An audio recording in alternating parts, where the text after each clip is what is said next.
नमस्कार दोस्तों, कैसे हैं आप सब। स्वागत करता हूं आप सभी का दिशा पब्लिकेशन के इस यूट्यूब चैनल में। और आज हम सॉल्व करेंगे इकोनॉमिक्स से रिलेटेड 10 एमसीक्यूज। तो चलिए बिना समय वेस्ट किए क्वेश्चन नंबर 1 के साथ शुरुआत करते हैं। Which of the following pairs are correctly matched. ठीक है, तो आपके सामने यहाँ पे चार स्टेटमेंट्स हैं, चार पेयर्स हैं। आपको बताना है कि करेक्टली मैच्ड कौन सा है। Increase in foreign exchange reserves. ठीक है, अगर फॉरेन एक्सचेंज रिजर्व्स में बढ़ोतरी हो रही है so that is considered as a monetary expansion, बिल्कुल सही है। Low import growth rate in India, अगर इंपोर्ट ग्रोथ रेट कम है तो जाहिर सी बात है कि अर्थव्यवस्था जो है वो थोड़ी सी डाउन है। There is recession in the industry, so second भी यहां पे करेक्टली मैच्ड है। Euro issues, okay, shares held by Indian companies in European countries. यहां बहुत सारे स्टूडेंट्स मिस्टेक करेंगे। जब भी हम यूरो इश्यूज देखते हैं तो हमें लगता है कि यूरो इश्यूज मतलब होता है कि यूरोपियन कंट्रीज में इंडियन कंपनीज द्वारा जो शेयर्स हेल्ड किए जाते हैं, जबकि ऐसा बिल्कुल नहीं होता। थर्ड गलत है। मैं आपको बताता हूं यूरो इश्यूज क्या होते हैं। Portfolio investment, foreign institutional investors, okay, FDI आपने सुना होगा, और एक होता है एफआईआई। ठीक है, सो जो foreign institutional investors F double आई हैं उसे हम पोर्टफोलियो इन्वेस्टमेंट कहते हैं। ठीक है, सो थर्ड हटा दो, बाकी तीनों यानी कि 1, 2 एंड 4 यहां पे करेक्टली मैच्ड हैं। Okay, so Euro issues basically includes issues of ADR and GDR. ADR मतलब American Depository Receipts और GDR मतलब Global Depository Receipts. A scheme has been initiated during 1992 under which Indian companies are permitted to raise foreign currency resources through issues of FCCB यानी कि Foreign Currency Convertible Bonds. ठीक है, so Euro issues के बारे में आप और detail में जरूर पढ़िएगा। Question number 2, which of the following products is or are outside the purview of GST? GST के दायरे से बाहर इनमें से प्रोडक्ट्स कौन कौन से हैं? Petroleum products, alcoholic drinks, electricity. So दोस्तों सही जवाब होगा इसका D, that is electricity. Sorry, all of the above. ठीक है, सो एल्कोहल, इलेक्ट्रिसिटी, पेट्रोलियम, तीनों के तीनों जीएसटी के दायरे से बाहर।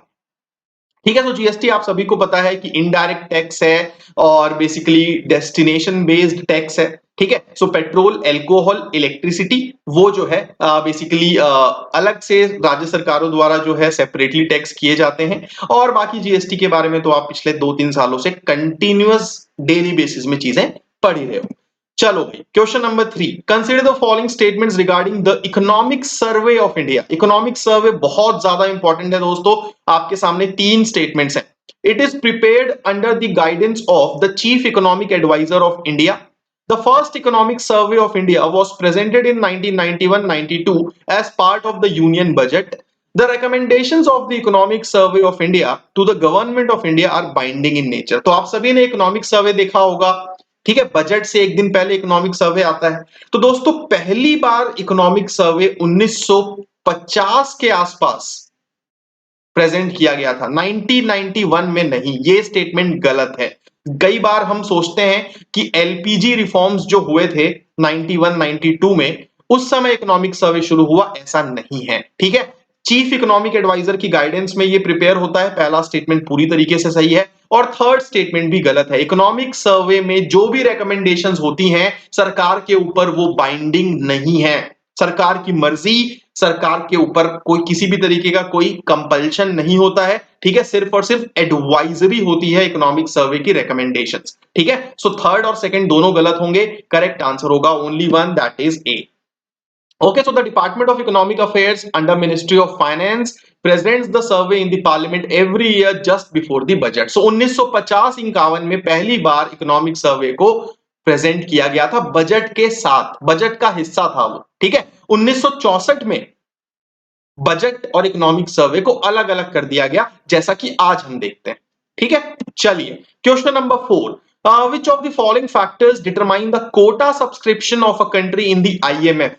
इंटरनेशनल मॉनेटरी फंड आईएमएफ में कोटा सब्सक्रिप्शंस होते हैं। ठीक है, तो इन पांचों में से कौन से फैक्टर उस पर्टिकुलर सब्सक्रिप्शन को डिटरमाइन करते हैं? GDP, openness of the economy, economic variability, international reserves, IMF में वोटिंग पावर। तो दोस्तों जीडीपी एक फैक्टर होता है जो कि कोटा सब्सक्रिप्शन को डिटरमाइन करता है। इकोनॉमी कितनी ओपन है, कितनी क्लोज्ड है, ये भी एक फैक्टर होता है। इकोनॉमिक वेरिएबिलिटी भी एक फैक्टर होता है और इंटरनेशनल रिजर्व्स तो फैक्टर होते ही हैं। वोटिंग पावर फैक्टर नहीं होता। तो पांचों आप एलिमिनेट कर दो, सही जवाब होगा इसका सी। ठीक है, सो एसेंशियल फैक्टर जो कि आईएमएफ की फंक्शनिंग को हेल्प करता है वो होता है कोटा। कोटा मतलब कि मनी जो कि एक मेंबर कंट्री आईएमएफ को देती है। ठीक है, सो हर एक मेंबर कंट्री बेसिकली आईएमएफ का एक पर्टिकुलर कोटा सब्सक्राइब करती है and it is out of that quota IMF जो है बाकी देशों को लोन देता है, जैसा कि उसने इंडिया को भी 91 में हेल्प की थी। ठीक है, नाउ यहां पे आपको यह ध्यान रखना है कि वोटिंग पावर जो होता है किसी भी देश का आईएमएफ में वो उसके कोटा सब्सक्रिप्शन पे डिपेंड करता है। कोटा सब्सक्रिप्शन वोटिंग पावर पे डिपेंड नहीं करता। ठीक है, उल्टा नहीं है, ये चीज ध्यान रखिएगा। सो सही जवाब होगा इसका सी। चलिए question number 5, input tax credit. आपके सामने तीन स्टेटमेंट्स हैं। It can be used to reduce tax liability. Businesses under the composition scheme can also avail input tax credit and it prevents cascading effects in indirect taxes. देखिए, input tax credit अगर आपको मिल जाता है तो आपका दो बार tax नहीं लगता। तो जो कैस्केडिंग इफेक्ट है, ठीक है, वो तो रुकता ही है और साथ ही साथ आपकी टैक्स लायबिलिटी भी रिड्यूस होने में इनपुट टैक्स क्रेडिट मदद करता है। लेकिन जो businesses under the composition scheme है वो इसे अवेल नहीं कर सकते दोस्तों। सो करेक्ट आंसर होगा इसका 1 and 3, दैट इज बी। ये चीज आपको ध्यान रखनी है। ठीक है, input tax credit means when a manufacturer pays the tax on his output he can deduct the tax he previously paid on the input जो उसने परचेज किया था। ओके, चलिए क्वेश्चन नंबर 6 आपको बताना है टैक्सेशन पावर राज्य सरकार की और सेंट्रल गवर्नमेंट की, केंद्र सरकार की, उससे रिलेटेड दो स्टेटमेंट्स हैं। In India the central government is empowered to levy income tax on agricultural income, professional tax and value added tax. The customs duty, income tax and service tax are levied by respective state governments। तो दोस्तों आपके सामने ये बहुत ही आसान सा सवाल है सेंट्रल गवर्नमेंट और स्टेट गवर्नमेंट के टैक्सेशन पावर से रिलेटेड। ठीक है, तो देखो स्टेट गवर्नमेंट जो होती है वो एग्रीकल्चरल इनकम, ठीक है, प्रोफेशनल टैक्स, ये सारी चीजों पे टैक्स लेती है, जबकि जो राज्य सरकार जो केंद्र सरकार होती है वो basically income tax, customs duty, service tax ये लेवी करती है। तो दोनों स्टेटमेंट्स यहां पे इंटरचेंज्ड हैं। करेक्ट आंसर होगा इसका D, that is neither one nor two. चलिए क्वेश्चन नंबर 7, गवर्नमेंट बजट से रिलेटेड आपके सामने दो स्टेटमेंट्स हैं। The budget is an account of the expenses the government has made in the past year and how much it plans to spend in the coming year. देखो budget क्या होता है, हम एक अगर किसी मिडिल क्लास घर का बजट देख लें, ठीक है, मम्मी बजट बनाती है, ठीक है, मिडिल क्लास घरों में तो, ठीक है, तो बेसिकली मम्मी क्या करती है, पहले तारीख को कितना खर्चा होगा वो उसकी लिस्ट बनाती है। फिर उसके बाद पापा बताते हैं कि भाई पैसे कहां से आएंगे। ठीक है, तो खर्चा कितना होगा और उस खर्चे को खर्च करने के लिए बेसिकली रेवेन्यू कहां से आएगी, बजट यही होता है। ठीक है, बजट में सरकार ये मतलब एक तरीके से अकाउंट देती है कि भैया आने वाले समय में सरकार जो है किस तरीके से खर्चा करने वाली है और उस खर्चे के लिए सरकार रेवेन्यू कैसे रेस करेगी, और इसीलिए सरकार टैक्स के रेट्स बढ़ाती है ताकि सरकार की रेवेन्यू भी बढ़े। ठीक है, so main source of revenue for the government is the taxes collected from the people. Second statement भी यहां पे पूरी तरीके से करेक्ट है। सो करेक्ट आंसर होगा दोस्तों इस सवाल का C. Both the statements are absolutely correct. इन एक्सप्लेनेशंस को आप जरूर पढ़ लीजिएगा और कोई भी आपको डाउट हो, ठीक है, किसी भी पर्टिकुलर क्वेश्चन के एक्सप्लेनेशन में, तो जरूर कमेंट्स में बताइएगा। चलिए question number 8, which of the following statement is not correct regarding GDP of a country. GDP includes only the value of all final goods and services produced with in the boundaries of a country. बिल्कुल correct है ये।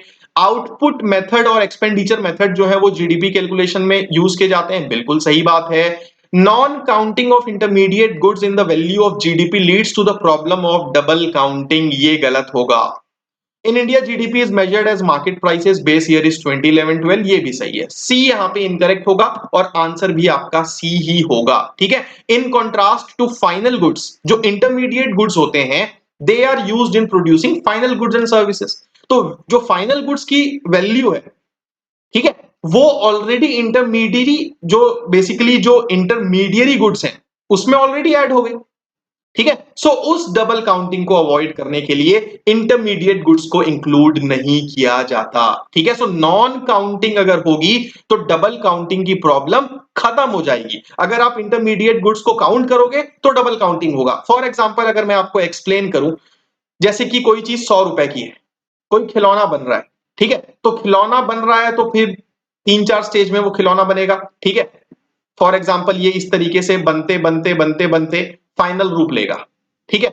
तो भाई अगर ये final product 100 रुपए का है, ये 50 का है और ये 20 का है, तो ये जो 100 रुपए की चीज है इसमें ये 50 और 20 ऑलरेडी इंक्लूडेड है। अगर आप वापस से इंक्लूड करोगे ना तो ये आपका 170 हो जाएगा, जबकि चीज 100 रुपए की। समझ रहे हो आप बात को? सो इंटरमीडिएट गुड्स को इसीलिए काउंट नहीं किया जाता। Correct answer is C. चलिए question number 9, consider the following segments of the economy: educational institutes, transport, entertainment, police station, extraction of minerals and ores. आपको बताना है कि इनमें से सर्विसेज सेक्टर में कौन कौन से कंपोनेंट्स इंक्लूडेड है। तो देखो दोस्तों, educational institute, transport, entertainment, police station, ये सारे सर्विसेज सेक्टर में आएंगे। लेकिन जो मिनरल्स और ओर्स की एक्सट्रैक्शन है ये आपका प्राइमरी सेक्टर हो जाएगा। ठीक है। मिनरल्स और ओर्स जो है वो नेचुरल प्रोडक्ट्स हैं, और जब भी हम नेचुरल रिसोर्सेज को एक्सप्लॉइट करके गुड्स प्रोड्यूस करते हैं वो प्राइमरी सेक्टर की एक्टिविटी कहलाती है। आप सभी ने tertiary sector, secondary sector, primary sector पढ़ा ही होगा, सुना ही होगा। आखिरी सवाल आज के इस वीडियो का, आपको बताना है इन इकोनॉमिक एक्टिविटीज में अनऑर्गेनाइज्ड सेक्टर के कंपोनेंट कौन कौन से हैं। लैंडलेस एग्रीकल्चरल लेबरर्स, ओके, तो ये तो अनऑर्गेनाइज सेक्टर है। स्मॉल मार्जिनल फार्मर्स भी अनऑर्गेनाइज सेक्टर में ही आएंगे, कंस्ट्रक्शन वर्कर्स भी, स्ट्रीट वेंडर्स भी, और गारमेंट वीवर्स भी, ये सारे के सारे दोस्तों अनऑर्गेनाइज्ड सेक्टर का ही हिस्सा है। हालांकि इसमें से कुछ रूरल सेक्टर के हैं और कुछ अर्बन सेक्टर के। तो करेक्ट आंसर होगा इस क्वेश्चन का D, that is all of the above. Unorganised sector is characterised by small and scattered units which are largely outside the control of the government, और रूल्स एंड रेगुलेशन को generally यहां पे follow नहीं किया जाता है। तो दोस्तों आज का ये वीडियो यही समाप्त होता है। अगर आपको कोई भी परेशानी हो किसी भी क्वेश्चन में, कमेंट्स में जरूर बताइएगा। लाइक जरूर कीजिए इस YouTube वीडियो को, और साथ ही साथ सब्सक्राइब करें दिशा पब्लिकेशन के इस YouTube चैनल को। मिलता हूं आप सभी से दुआओं में, याद रखिए। धन्यवाद।